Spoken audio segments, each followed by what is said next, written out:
everyone, it's Diane Moxley with New Jersey Revolution Radio. This evening, we have our second panel as a follow-up to the Venezuelan crisis and the continuation of the attempted coup.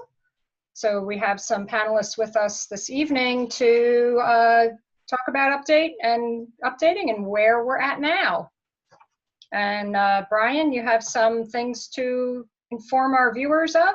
Yeah, absolutely. As always, we appreciate the community of activists that supports New Jersey Revolution Radio. And, you can always go to www.njrevolutionradio.com. Check out what's the latest and greatest from the podcasting community here in New Jersey, including, of course, our friend tonight with Absurdity and Modernity, Heather Warburton with Wine, Women, and Revolution. Of course, my show, What the Fuck is Going On with Pat and Brian, as well as, every week we do this live stream here with you, Diane. So we're really proud of this community of anti-capitalist activism going on here in New Jersey. You can support it at the website, make a little donation. We appreciate it. We also have a couple of events that are coming up that we want to make sure you can get out if you're in the area. These two events are in North Jersey.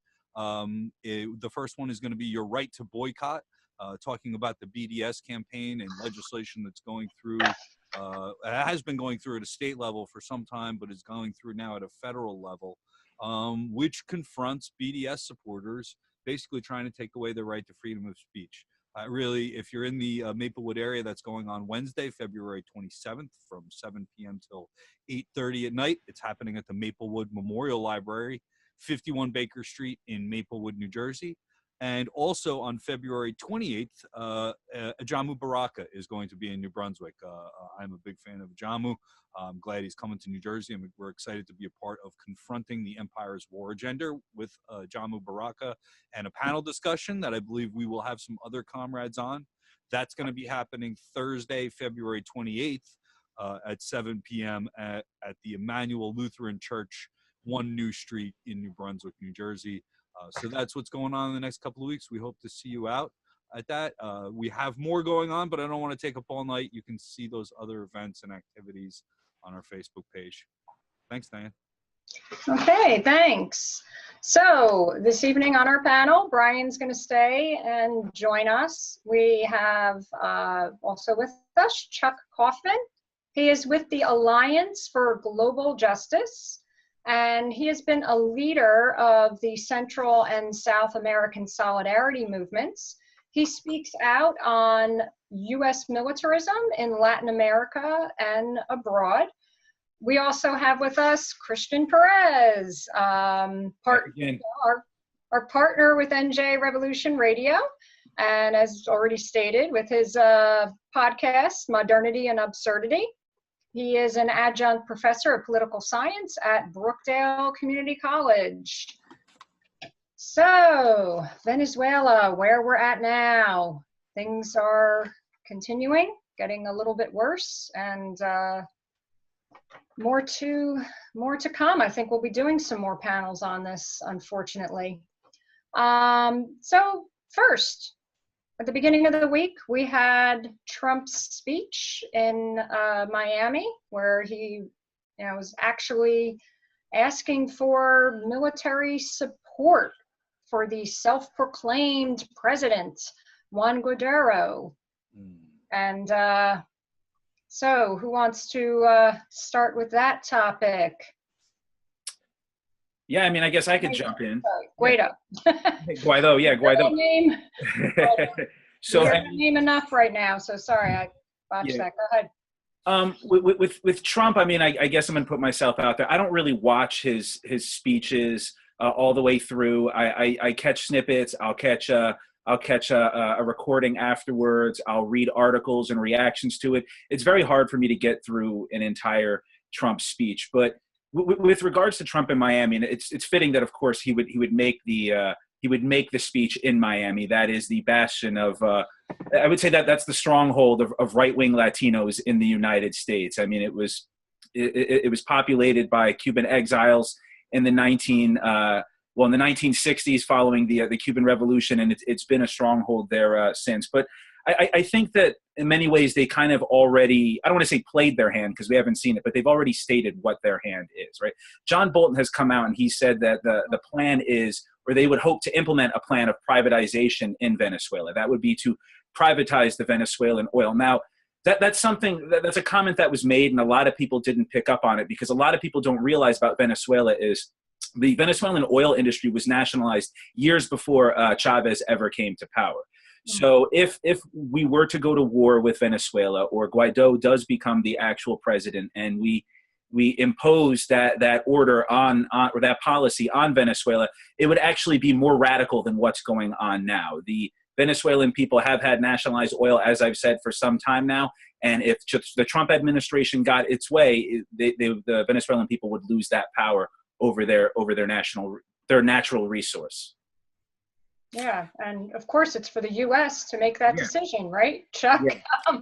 Well, yeah, and what's so astounding is how open they are about what their actual objectives are.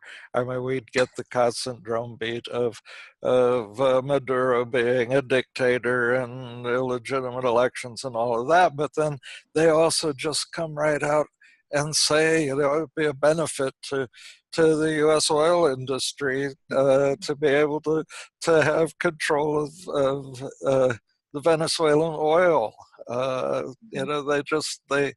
They blatantly name some guy that most Venezuelans never heard of and who nobody can pronounce his last name. Even the Venezuelans, from what I understand, most of the people weren't even aware of who he was. He didn't run in the presidential election.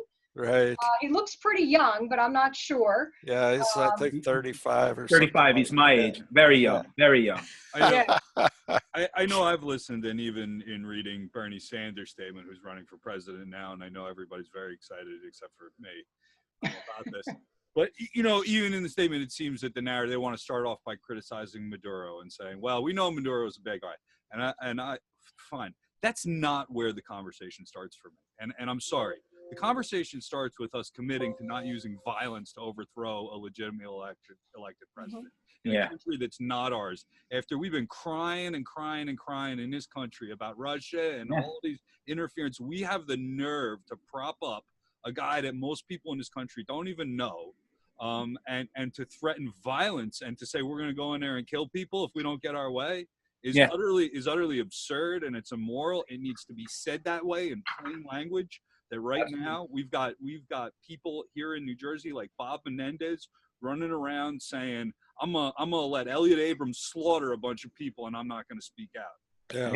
I think it's morally reprehensible. And you know what? After you commit yourself to nonviolence and peaceful actions and restoring and getting rid of these sanctions and starving people to get your way like a big baby, then you know what? Then we can talk about Maduro's problems. But I'm not entertaining that discussion, I don't think, on a large level until the U.S. is serious, because we're not serious right now. We're just for war. I mean, look. Joe Biden threw in his 2 cents, calling Maduro a dictator. Nancy Pelosi came. Isn't Nancy Pelosi supposed to be the American Stalinist left wing? I don't know what she's supposed to be on behalf of the American far right. But why is she in lockstep with the Trump administration? For me, a lot of the drum beating you see for Venezuela, I feel like I'm getting a flashback to the Iraq War, right? Where this problem is presented without any context. The liberals are jumping in lockstep with a Republican president.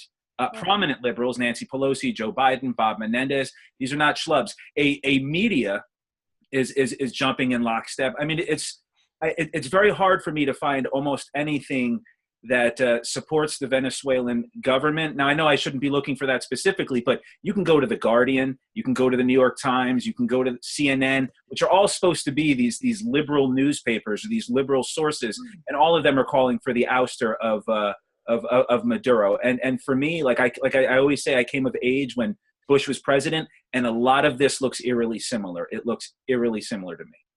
And then on the left as well, I mean, we've got basically a discourse on the left of A, he's a dictator, and B, he's incompetent. Yeah. I met Maduro on a delegation that I led to Venezuela in, I don't know, 2007 or 2008 when he was foreign minister, and he didn't strike me as incompetent. I mean, he's got a courageous history as a bus union organizer at a time when unions were illegal in Venezuela, and when Chavez had his failed coup in '92 and was incarcerated. Maduro led the grassroots mobilizations to get him freed, and his wife, who's an attorney, handled the legal aspects of. I mean, they're really, the two of them are a power couple, and you just don't get any of that. You know, he's the person who Chavez thought could best replace him. Yeah, and our president is Donald fucking Trump. Right. So which country needs its democracy handled and restored? Yeah, and that's where we're at. It's Donald Trump.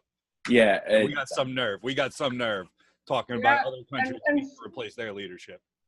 And we had Kevin Zeese on our last panel, and the information is out there that internationally it's known that Venezuelans' elections are just so far beyond what the catastrophe that we have here every election season. Yeah. Automatic oversight, correct? Yeah. And manually counting ballots on TV. 51% recount of physical count in the machines. Yeah. I mean, in 2012, Jimmy Carter said that it was one of the best elections that he had ever seen. Yeah. The best, I think he said.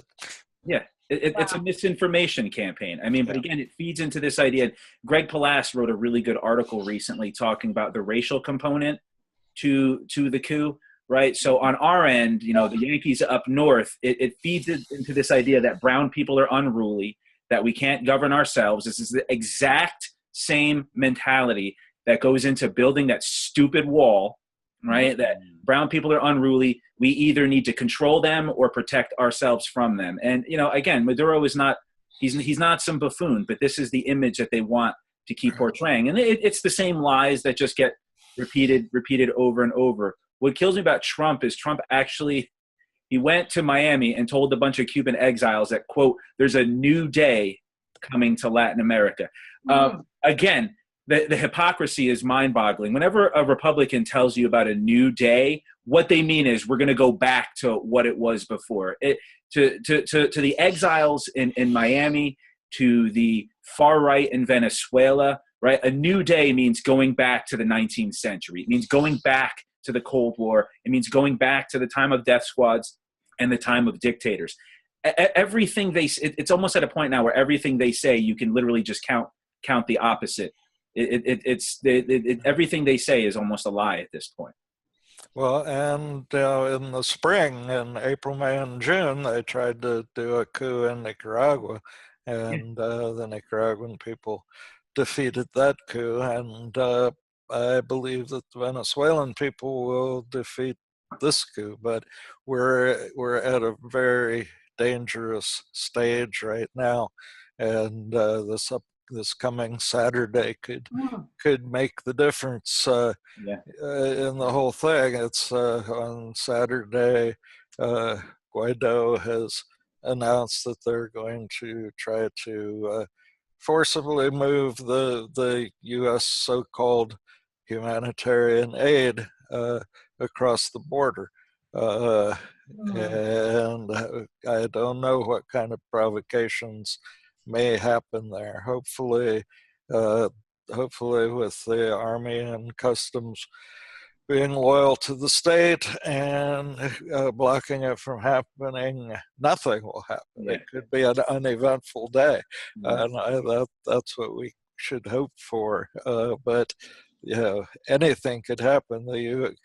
Cuba has been warning about U.S. Movements of ships and troops around. It's U.S. military that's been delivering the so-called aide. So it's going to be a very dangerous day. It is a good day to be out on the streets in the United States. There's a nationally coordinated Day of Local Actions planned for the 23rd, and you can check a website, nowaronvenezuela.org, to see if there's an event in your area. Yeah. A couple things I want to add. Number one is the Red Cross and the United Nations have both come out and said that this humanitarian aid package is not a good idea. There are 30 million people in Venezuela. This aid that they're going to bring is a drop in the bucket, right? You're going to hand out some aspirin. You're going to hand out some food. You're not going to feed 30 million people. The reason the Maduro government is wary, the reason so many people globally are wary of this situation is because historically, and I know you want to talk about Elliott Abrams later, the United States through aid packages has often funneled money and weapons to destabilize left-wing governments. The idea being is that it's a potential Trojan horse. The United States can give aid to all these different countries of the world, and then we do. Right, but why is it all of a sudden we have to give this aid to Venezuela? It's a PR stunt, and as I said, both the Red Cross and the United Nations have come out and they've pretty much said as such. It's a way for the United States to potentially create a conflict, as Chuck was saying earlier. And go ahead. I was just going to say, we could touch on Elliott Abrams and his history with bringing arms into Nicaragua, and I believe he was even found guilty. Yeah, he pleaded guilty of his truthfulness during hearings in Congress back during the Contra era. So, and that was also using humanitarian aid, correct, to bring in weapons to the rebels in Nicaragua? Weapons to the rebels in Nicaragua because, they made, again, they made the same mistake that the Cubans made, the Vietnamese made. It's that there are certain people who want to run their country the way they see fit, right? And sometimes that means sticking their thumb in the nose or sticking their finger in the face of the United States government. And that's what it is. That's what Nicaragua and the Sandinistas were. You could look into, I believe it was Somoza and his family in Nicaragua. I mean, these are the people, they were the biggest crooks in the country. They had, we talk about Republicans rigging the system now. Look at how the Somoza family rigged the Nicaraguan society in their favor. I mean, the guy was a dictator, right? But he was the one we supported, and he's the one that the Sandinistas overthrew. And, I guess to bring back the way of life he had imposed, that's the reason that so many people were murdered in Nicaragua.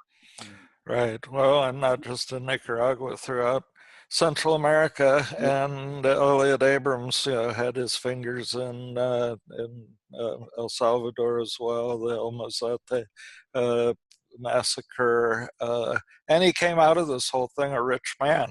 He has lots of holdings in Central America. He's a pirate. So, yeah, I mean, he's a despicable man, and it just shows the policies, the moral bankruptcy of the policies that a convicted felon is in charge of Venezuela's democracy at this point. I wanted to address the issue, if I could, of humanitarian crisis. That's another piece of disinformation. There is no humanitarian crisis in Venezuela. There are shortages. There are people who are dying from lack of medicine that's embargoed by the United States. So if we ended the sanctions, those medicines would be readily available. There are shortages. There are shortages because of the sanctions. There are shortages because of economic sabotage by businesses in Venezuela, and there are shortages because the price of oil dropped so far that that some of the social safety net has holes in it. But it's not a humanitarian crisis. People are not starving to death. If they can't get a potato, they can get a sweet potato. They can't always get the foods that they're most used to eating, but they can always get food to eat. They might have to stand in line. They do have to stand in line for a long time. But you know, there's reasons for why there are shortages, and they're not because of incompetent economic management by the government. Yeah, it seems more about politics and contradictory, that if we cared about a humanitarian crisis, then lift the sanctions. Yeah. Let the money come back in. Let the, that we're, our sanctions, what is it, about 23 billion of money between US, Canada, and Europe. Yeah, I heard it's costing Venezuela $30 million a day. Wow. Yeah, I mean, that's a lot of money. I mean, you could look at the Cuban embargo, right? The Cuban embargo, if it's done anything, all it did was bolster up the Castro regime for all those years, right? If you wanted to beat the Cuban revolution, you do it with Coca-Cola, you do it with refrigerators, you do it with microwaves, you do it with flooding them with American products, right? But that's not what they wanted to do. Unfortunately, our government always seems to want to choose the hard way, right? And it's a way that causes people to, I don't want to say starve, because I don't think people are starving in Cuba, but it imposes poverty on Cuba. It forces them into a bad position economically. And it's something that only ever seems to be used against left-wing governments. I mean, and Castro, Venezuela, that's a whole nother conversation about whether or not they're left-wing. How come we don't have an embargo on France right now? An embargo on France. Why don't we embargo France? They obviously the government has no control over the people. They're rioting in the streets. Yeah. The economy is tanking. People don't want to pay these taxes. Yeah. Why don't we embargo France? Why don't we set up troops on the border of France somewhere? Or build a wall around France. Or build a wall around France.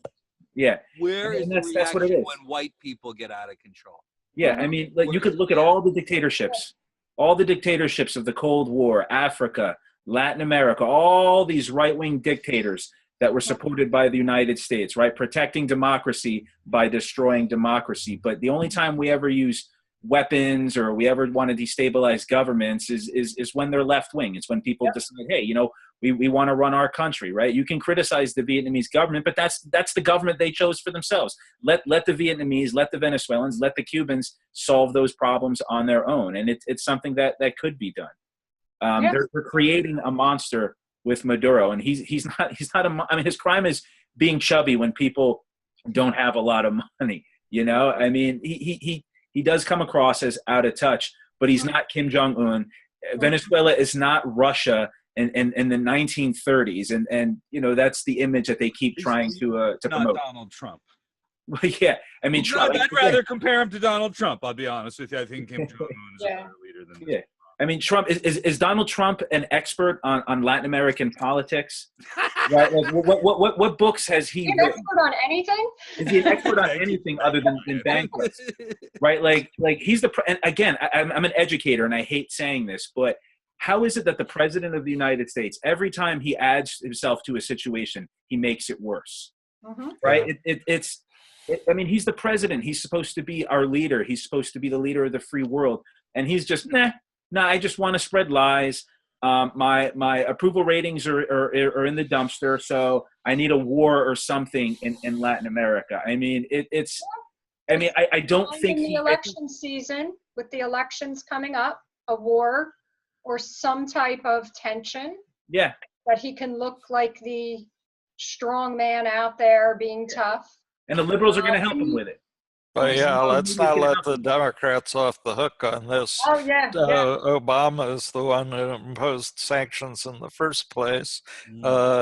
Even in even in the early or mid 2000s, when I took delegations down to Venezuela, the aid that the U.S. was sending to Venezuela was funneled through the Office of Transition Initiatives, which is a very evocative name. It's a portion of the State Department, a program of the State Department for post-conflict countries, where they marshal all of the sources of money from all different parts of the government, into a coordinated effort. And so they obviously, even earlier than then, were focused on regime change in Venezuela, Democrat or Republican, it doesn't matter, as we've certainly seen from the statements of the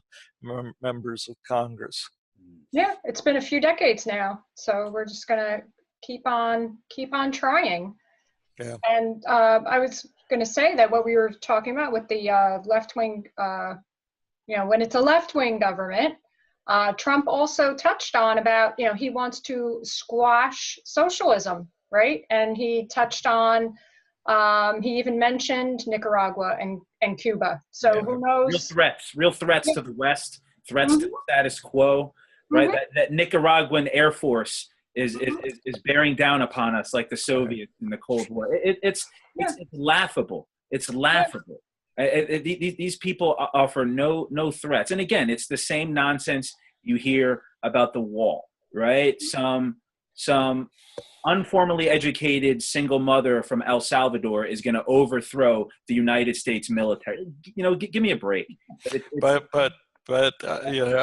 they actually do understand, because these countries do offer a threat. They offer the threat of a good example.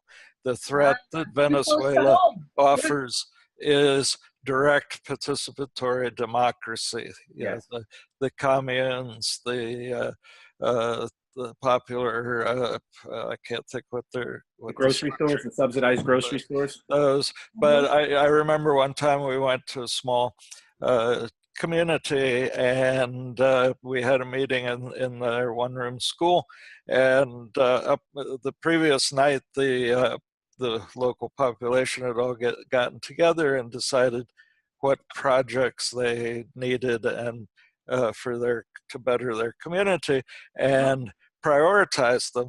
And so the whole list was there on the blackboard. And the thing that got the highest the vote was to put a fence around the schoolyard to keep the cows out of the school playground.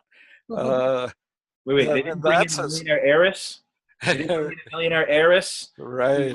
to rewrite educational policy? They actually let the people themselves come up with their own policies. Exactly. You don't get any closer to real democracy than that. And that's a threat, because we can apply that in our country. Yeah. That's what terrifies the establishment. The idea that a community, and just think about how sick and twisted this world is that we live in now. And a community making decisions like putting a fence around a school to keep cows out threatens the livelihood of millionaires and billionaires who would probably want to privatize that fence and make the cow. And charge the community $400 million to put the fence up, and then also provide regulations and pay off politicians along the way, rather than just, and that's a threat to the corruption. That's a threat to the capitalism. That's a threat to the American way of life, which is racist. And I mean, look, the idea that people don't need bosses is terrifying. Yeah.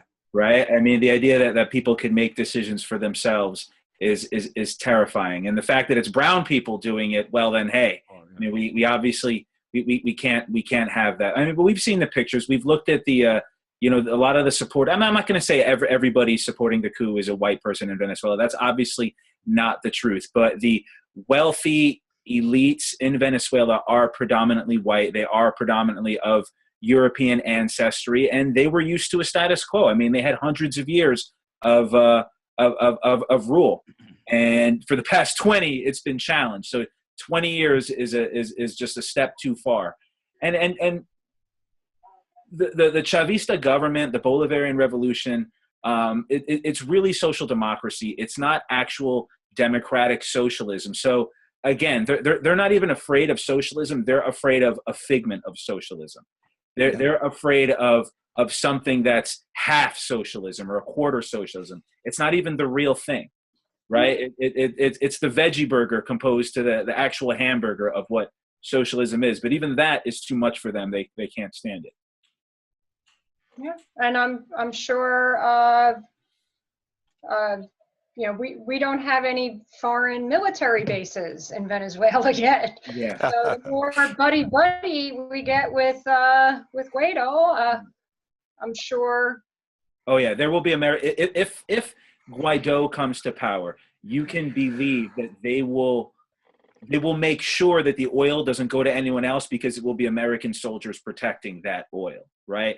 We can't have the nationalization. We can't let cheap oil go to Haiti. We can't let it go to low-income neighborhoods in the United States. We can't let the Indians, the Chinese, or the Russians have it without us giving the go-ahead first. We can't let the Cubans have it. And it's about power. I mean, this is 21st century imperialism, right? This is in the 19th century into the mid-20th century, it was more blatant. Right now, we don't need to control countries politically, because we can control them economically, and that's the story of the Cold War.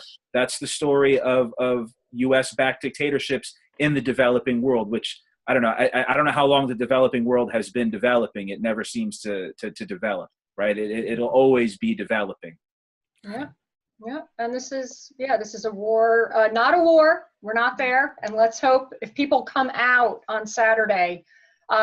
Chuck, do you want to tell people again where they can go to find out their local actions? Because we have people power. We've done it in the past, getting numbers out. So what is the website where people can find their local? It's called nowaronvenezuela.org. So all one word. And if I could also mention, we're initiating a pledge of resistance like there was in the 1980s, where people signed a pledge saying that if the U.S. invaded Nicaragua or El Salvador, that people would commit acts of civil disobedience and risk arrest. 40,000 people signed that pledge in the 1980s. I don't know if we'll manage that in the next few weeks, but by tomorrow on the Alliance for Global Justice website, you should be able to sign the pledge and download materials. Our website is our initials, afgj.org. Okay, so we'll put a link there.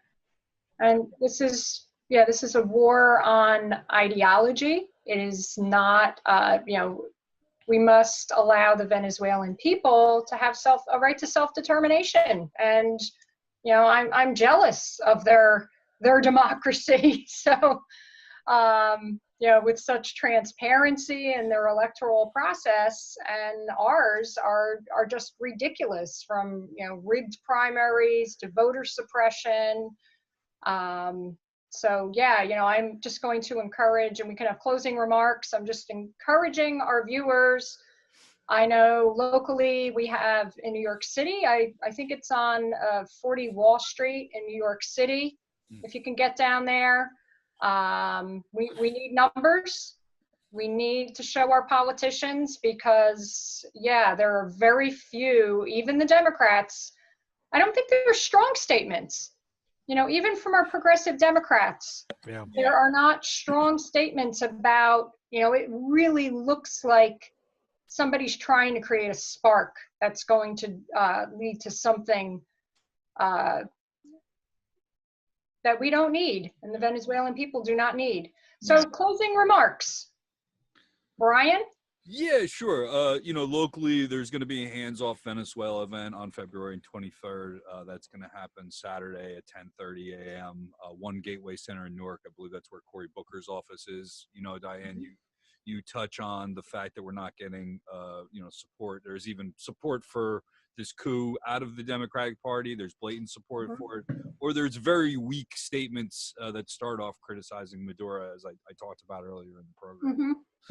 The reason why Democrats are getting that way is, or not really doing the right things, is because their base of support needs to put pressure on them. And when you have, people that buddy up to Bob Menendez, like, the Latino Action Network or other organizations here, they want to pretend like they're big shots for hanging around the senator. Now's the time when you're supposed to be using that influence to do positive things. You're not supposed to be cheering on a war with a guy because you think he's buddies with you in your community. Against your own people. Against your own people. It is an abomination, and to call yourselves any kind of influence amongst any crowd of people and to not use it to stand up for peace and against war, I find just morally reprehensible. And I got a message from a leader from that organization when I told him about Elliott Abrams' war crimes and the 500 people that he slaughtered in Guatemala and stood by, women and children amongst them. Yeah. His reaction to me was, oh, well. So, I'm going to hold that guy's name back because I'm not that mean right now. But if that's your fucking attitude towards genocide, don't expect respect. Don't expect respect from the activist community. And organizations like that better start taking a stand, because you can get called out too. I don't care what you do in New Jersey. You can't stand idly by and let South Americans get slaughtered for oil and claim to have any of their interests in mind. And we're going to start calling people out here.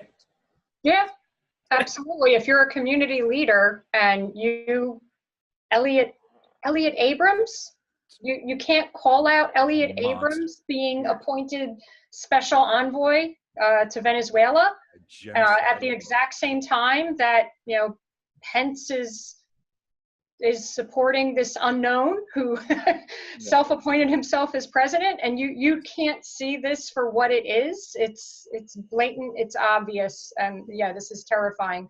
So closing remarks, Chuck.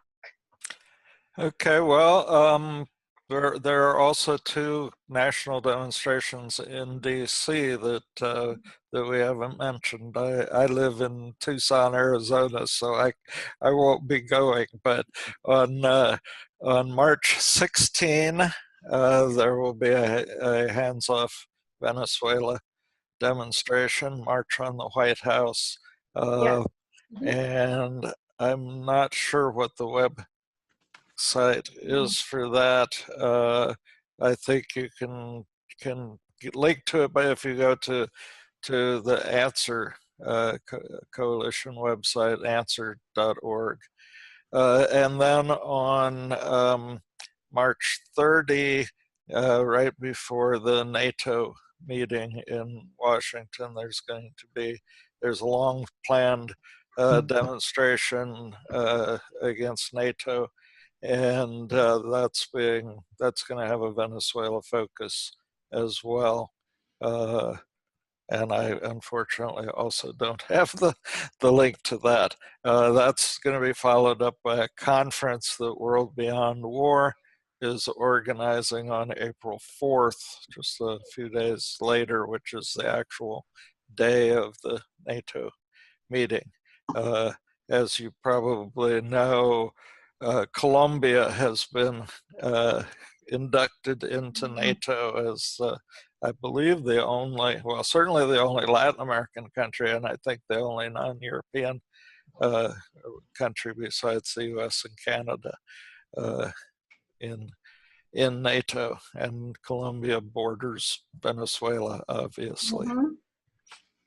Yeah, they kind of missed that North Atlantic Treaty part of NATO. Somehow, yeah. When they threw Colombia in there, I don't know how that.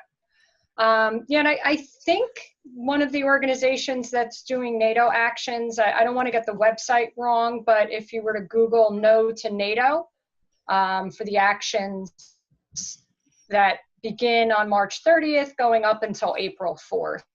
Right. And Yeah, those are being organized by United National Anti-War Committee, UNAC, UNAC. So probably you can Google UNAC too and get it. get the information. Yeah, important to everybody come down there, everybody come out to your actions this Saturday, because numbers can really help change some politicians' minds. We just need a few of them to take some kind of rational action before this gets out of control. And Christian, closing remarks. Yeah, I mean, I would just say educate yourself on the facts, educate yourself on the issues, right? Look into who these people are, right? We know who Donald Trump is, but if you don't know who John Bolton is, look into his history. If you don't know who Elliott Abrams is, look into his history. If you know, we shouldn't fetishize bipartisanship. If the Democrats and the Republicans are, in sync with one another about overthrowing a government, maybe you should look into why. Right? Again, and I keep saying this, I'm going to say this every time I'm on your show, I feel if Donald Trump is supposed to be the good guy, that should raise a red flag, right? If Donald Trump is saying we need to do X, Y, and Z because that's what's good and that's what's just, we should look into that issue. This is not a black and white issue. There's a whole lot of gray involved, and we need to educate ourselves on what's really going on. Mainstream media has really fallen short. Our elected officials have fallen short, but the best way to protect democracy is through education.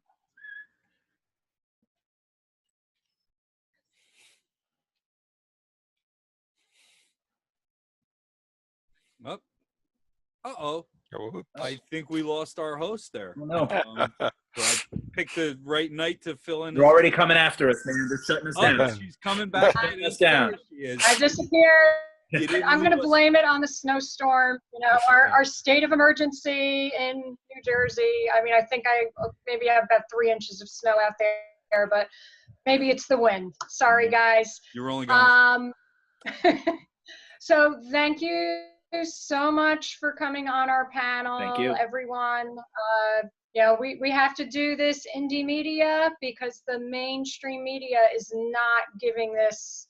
We're getting propaganda, propaganda on top of propaganda. So please share information with each other. Thank you so much, and have a good night, everybody. Good night, everybody. Thank you. Thank you. Thank you.